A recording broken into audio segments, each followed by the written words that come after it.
আল্লাহ তাআলার কাছে সবথেকে অপছন্দনীয় একটা কাজ হচ্ছে মানুষের কাছে হাত পাতা, মানুষের কাছে কোনো কিছু চাওয়া।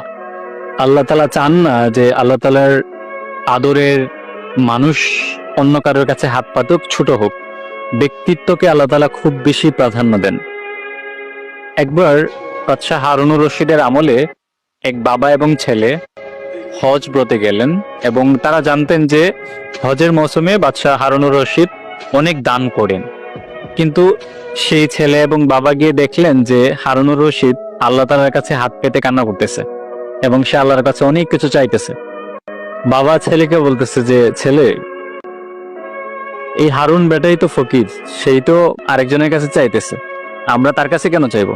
আমরা চলো তার কাছেই চাই যার কাছে হারুন ভিক্ষা করতেছে। সুতরাং আপনি যদি হাত পাততেই হয়ে আল্লাহ তাআলার কাছে পাতেন, আপনি কল্পনা করতে পারবেন না যে আপনার রিজিক আল্লাহ তাআলা কোথা থেকে এনে দেবে।